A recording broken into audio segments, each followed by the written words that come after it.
नमस्कार दोस्तों, आज मैं आपको संविधान शुरू करता हूं क्योंकि इस बार जो भी संस्था में ग्रुप डी का टेस्ट हो रहा है और जो बच्चे संस्था से जुड़े हैं वह देख रहे होंगे कि हर टेस्ट में लगभग संविधान से 1 या 2 प्रश्न आ ही रहा है।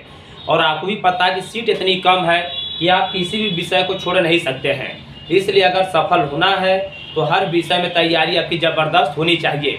मैं संविधान शुरू करता हूं।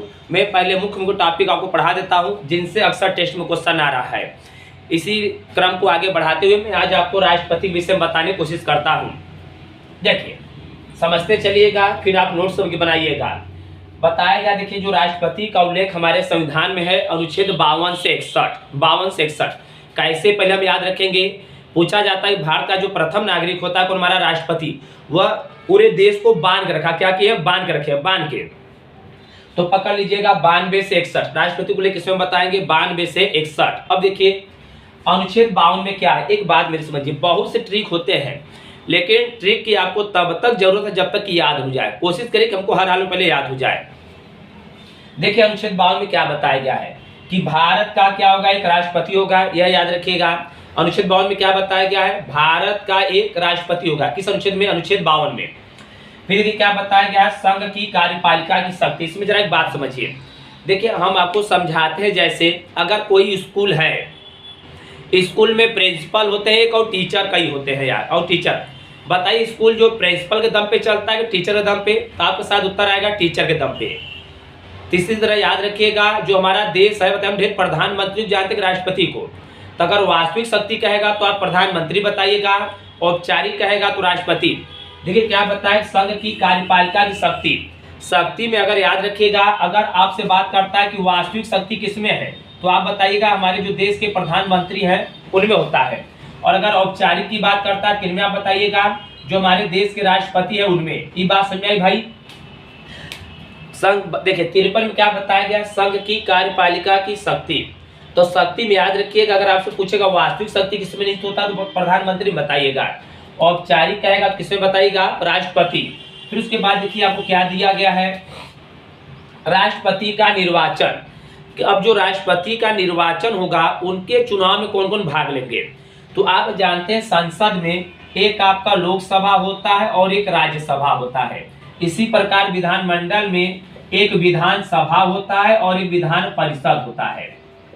देखिए जैसे हमारा संसद में एक लोकसभा होता है, एक राज्यसभा होता है। इस तरह विधानमंडल में क्या होता है, एक विधानसभा होता है, एक विधान परिषद। तो राष्ट्रपति के चुनाव में याद रखिएगा लोकसभा, राज्यसभा और विधानसभा के निर्वाचित सदस्य बताइएगा। क्या बताइएगा, निर्वाचित सदस्य। ये हम अभी आपको आगे भी समझा देंगे। फिर देखिए 52 में बताया गया कि भारत का एक राष्ट्रपति होगा। 53 में बताया गया कि संघ की कार्यपालिका की शक्ति किसमें निहित होगा भैया, अगर वास्तविक कहेगा तो बताइएगा प्रधानमंत्री, और अगर औपचारिक कहेगा तो क्या बताइएगा, राष्ट्रपति। और 54 में क्या कहता भैया, राष्ट्रपति का निर्वाचन। तो राष्ट्रपति चुनाव में कौन कौन भाग लेते हैं, तो आप याद रखिएगा लोकसभा, राज्यसभा और यहाँ विधानसभा के सभी निर्वाचित सदस्य, सभी सदस्य, बस निर्वाचित, क्या बोलिएगा, सभी निर्वाचित सदस्य। देखिए अब उसके बाद समझिए क्या दिया अगला, करा निर्वाचन की रीति। देखिए निर्वाचन की प्रक्रिया क्या, रीति क्या है, तो एग्जाम में पूछा हुआ है, याद रखिएगा एकल संपत्ति मत द्वारा। इसको मैं जरा आपको समझाना चाहता हूँ। देखिए राष्ट्रपति में जो लोकसभा, राज्यसभा, विधान सभी सदस्य चुनते हैं। जैसे अगर समझेंगे, समझिए अगर 3 राष्ट्रपति के पद के उम्मीदवार खड़े हैं A B C, अगर हमें को अगर चुनना कि हमें इनमें किनको राष्ट्रपति चुनना है तो हम देखिए सभी लोग को सबको चुनना पड़ता है। उसमें आपको प्राथमिकता देना पड़ता है कि पहले नंबर पर इन्हें चुनना चाहते हैं, दूसरे पे इन्हें, तीसरे पे इन्हें। जैसे अब आपकी बारी आई तो आप क्या किए, पहले पे इन्हें चुन लिए, दूसरे पे इन्हें चुन लिए, तीसरे। मतलब एकल सगुणी मत का मतलब यह है कि हर व्यक्ति हर उम्मीदवार को चुनेगा। तो उसमें अंतिम में यह दिखा जाएगा कि पहले स्थान पे किसका नाम सबसे अधिक बार आया है। जिसका नाम पहले स्थान पे सबसे अधिक बार आएगा वही भारत क्या होता है, राष्ट्रपति। इसी को बोला जाता है एकल संकड़ी मत पद्धति। ठीक है भाई।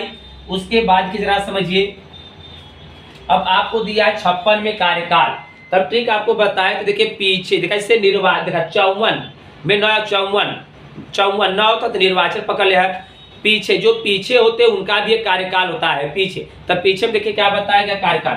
तब 56 बताया गया कि कार्यकाल। तो जो भारत के राष्ट्रपति होते हैं वो जब पद ग्रहण करते हैं तो वहां से लेकर उनका कार्यकाल कितने वर्ष का होता है भैया, 5 वर्ष। और अगर आपसे पूछता है उपराष्ट्रपति का तो उनका बताइए, सॉरी अगर पूछता है अमेरिका के राष्ट्रपति का, उनका बताइए कार्यकाल कितना भाई, 4 वर्ष। अगर आपसे पूछता है भारतीय राष्ट्रपति का तो 5 साल बताइएगा, और अमेरिका के राष्ट्रपति का बताइएगा भाई 4 वर्ष। देखिए पुनः निर्वाचन, अनुच्छेद 57 में क्या बताया गया आपको, पुनः निर्वाचन।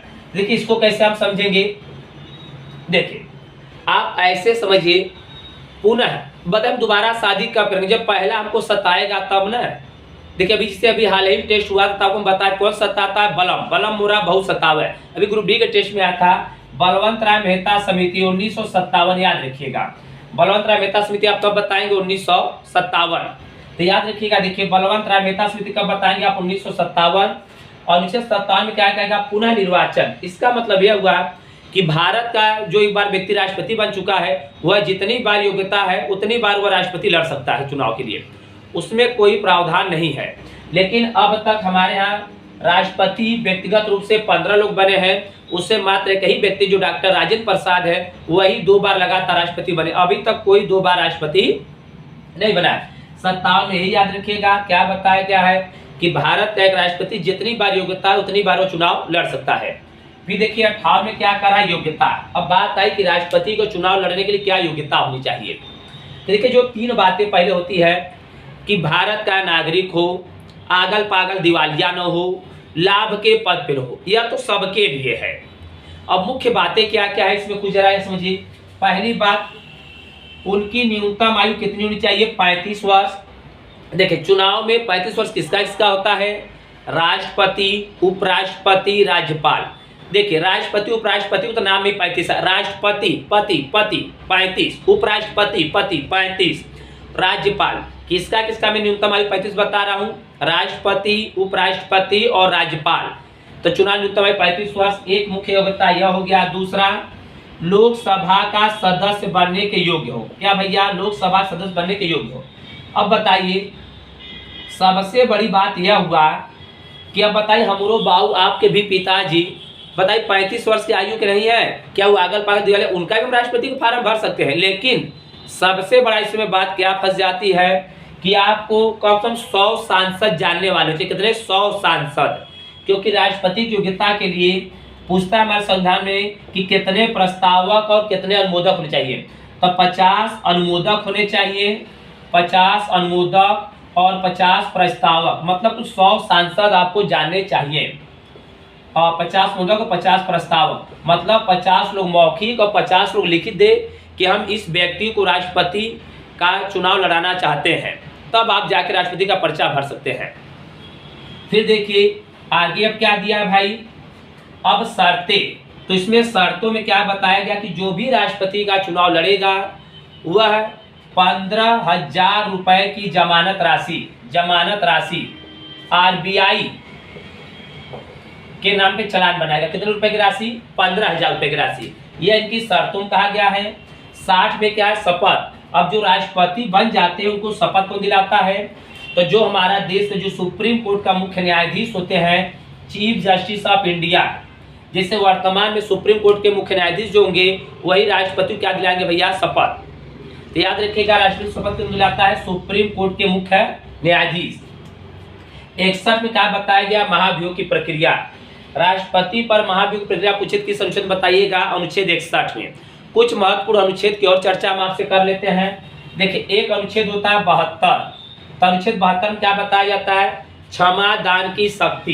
क्षमा दान की शक्ति मतलब राष्ट्रपति किसी का फांसी का सजा भी माफ करवा सकता है अनुच्छेद 72 के तहत। अब एक होता है अनुच्छेद 108। एक आपसे पूछता है कि संयुक्त अधिवेशन की बैठक कौन बुला सकता है, तो याद रखिएगा राष्ट्रपति कौन बुला सकता है, राष्ट्रपति। लोकसभा, राज्यसभा संयुक्त बैठक के अधिवेशन कौन बुलाता है भैया, राष्ट्रपति, अनुच्छेद 108 के तहत। एक अनुच्छेद होता है 123, 1, 2, 3 पूछता है कि राष्ट्रपति किस अनुच्छेद के तहत अध्यादेश जारी कर सकता है, तो अनुच्छेद 123 के तहत। किसके तहत बताइएगा आप, अनुच्छेद 123 के तहत। और एक होता है अनुच्छेद 143।